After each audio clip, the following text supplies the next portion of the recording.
Toi, tu regrettes plein de choses. Hein. Twitter. Il va tweeter maintenant. Attends, on entend comme un con.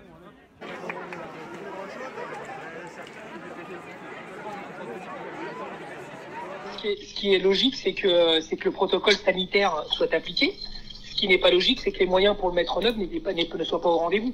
Et ça, c'est terrible. Parce qu'en fait, on a l'impression de découvrir un protocole. Et vous avez raison. Parce que ça a été très occulté, même si nous avons essayé de communiquer. Nous avons communiqué très largement. Le protocole qu'on est en train de mettre en œuvre, c'est le protocole qui a été édicté par le ministère de l'Éducation nationale lui-même début juillet. Et que la situation que nous vivons aujourd'hui aurait dû être mise en œuvre à la rentrée, notamment à Paris, dans les Bouches-du-Rhône et à Mayotte.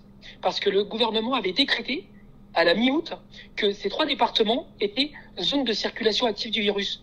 Après aujourd'hui, toute la France est confrontée. C'est-à-dire que non seulement le protocole qui a été édicté par le ministère lui-même au mois de juillet n'a jamais été appliqué, donc aujourd'hui, alors qu'on n'a plus le choix, on fait semblant qu'il y a un nouveau protocole, etc. Non, attendez, c'est pas parce qu'ils n'ont pas fait le taf.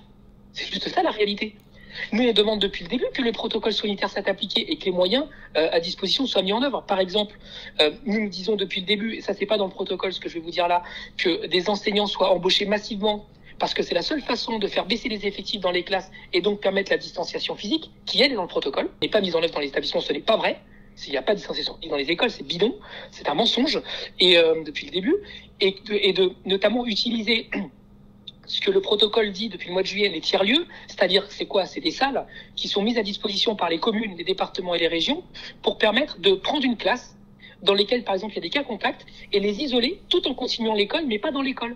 Pour éviter quoi? De fermer les établissements. Et donc en France, on a fait le contraire, c'est-à-dire que quand il y a eu des cas contacts ou quand il y a eu des gamins qui avaient le Covid, on a fermé quoi? D'abord les classes et ensuite les écoles, tranquille. Alors que le protocole dit précisément, quand vous avez des cas contacts, quand vous avez des soupçons, il faut baisser les effectifs en les mettant dans des tiers-lieux. On a fait un communiqué commun avec toutes les organisations syndicales d'enseignants qui disent clairement qu'il faut embaucher massivement des enseignants. Mais comme on veut pas faire ce choix-là, pour une raison évidente, c'est qu'on veut pas, enfin, en tout cas le ministère et le gouvernement ne veut pas embaucher des enseignants, alors on entasse les élèves. C'est ça la réalité, c'est qu'on fait subir aux élèves les inconséquences du gouvernement qui ne veut pas mettre les moyens pour appliquer les gestes barrières en milieu scolaire.